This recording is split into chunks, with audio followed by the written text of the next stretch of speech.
Kaixo, ongietorri jakindunera. Gaurko bideoan notazio zientifikoa erabilita zelan egiten ditugun eragiketa kombinatuak ikusiko dugu. Gogoratu, halako ariketetan hainbat eragiketa mota ditugula eta eragiketen hierarkia errespetatu behar dugula. Gure lehenengo adibidean, berreketa bat daukagu eta zatiketa. Egin behar dugun lehenengo eragiketa, berreketa da. Gogoratu egiten genuen ez da, alde batetik zenbaki hamartarra ber hirura jaso eta bestetik berretura, bai?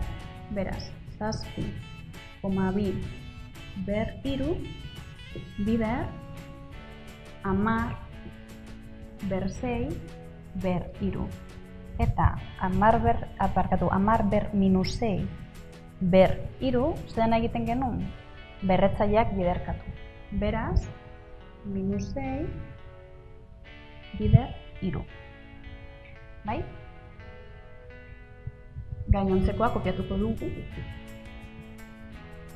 2,3 bider 10 ber minus bederatzi. Zenbat da 7,2 kubo? Ba, 373,288, bai? Eta berretura modua 10 ber minus 6 bider hiru minus 18. Bai. Orain, hau daukagu, alde batetik eta bestetik 5,3 bider 10 ber minus bederatzi. Orduan, orain zatiketa hau egiteko,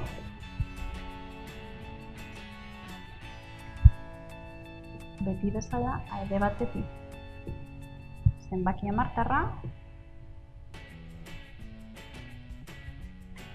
373,288 zati 5,3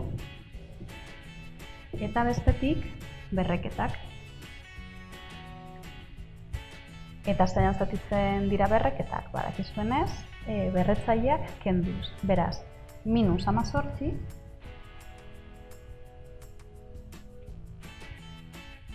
ken minus bederatzi.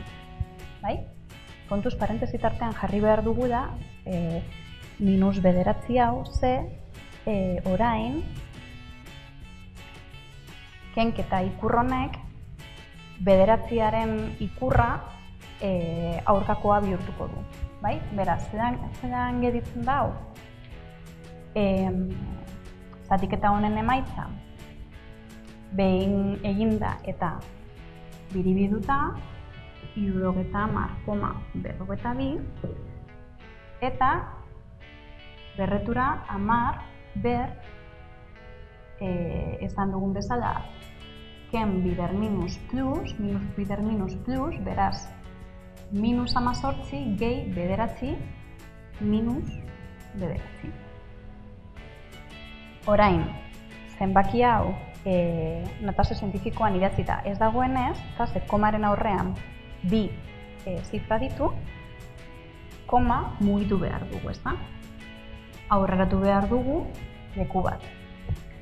Hau da, zenbaki hau, zati 10 egin behar dugu, ezta? Beraz, berretura, bider 10, bai?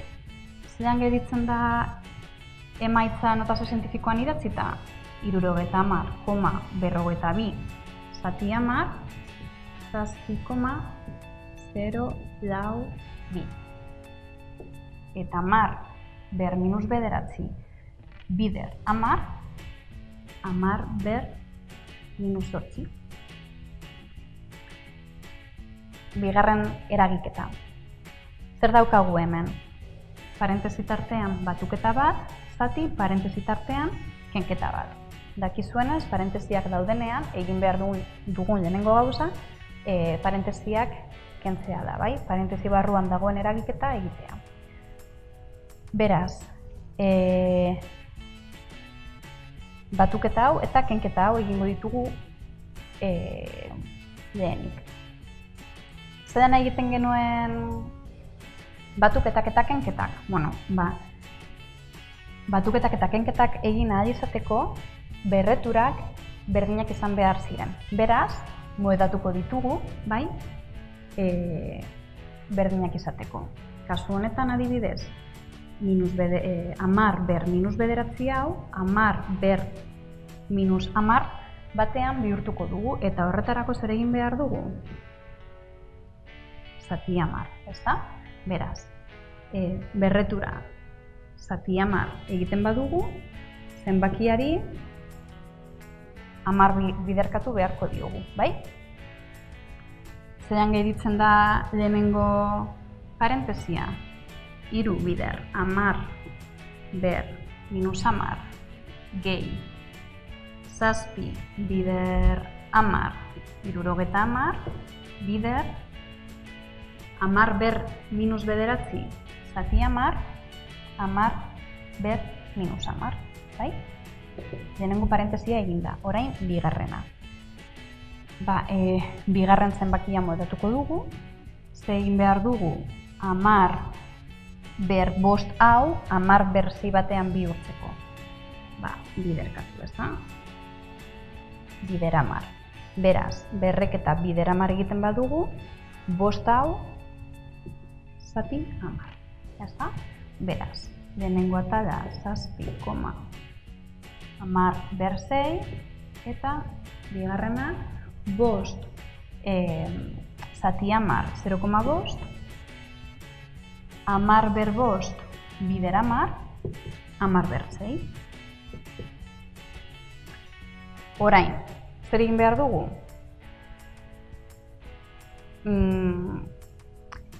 Zenbakiak batu, bai? Beraz, alde batetik 3 gehi 70 bider 10 ber minus 10 zati 7 gen 0,5 bider 10 ber 6. Bai?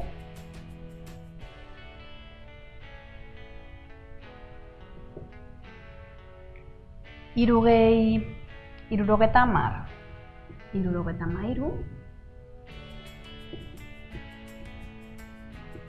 zati 7 gen 0,5 6,5.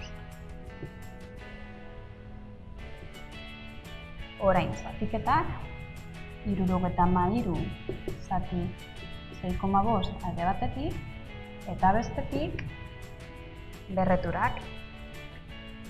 Bi berreketan arteko zatiketa zeran egiten genuen, berretzaileak kendu, beraz. Minus 10 gen 6. Zeran gelditzen zaigu hau? Zatiketa honen emaitza 11,23 da. Eta minus 10 gen 6 berretzailea minus 16. Bi zenbaki, bi zifra ditugunez komaren aurrean, moedatu behar dugu notazio zientifikoan idatzita egoteko gure emaitza, ezta? Beraz, koma ezkerra ederantz mugitu behar dugu, hau da, zati 10, beraz, berreketa bider 10. 11,23 zati 10, 1,123, 10 ber minus 16 bider 10, 10 ber minus 15. Hau izan da guztia, gogoratu, web orrialdean eta YouTubeen jarraitu jakindun.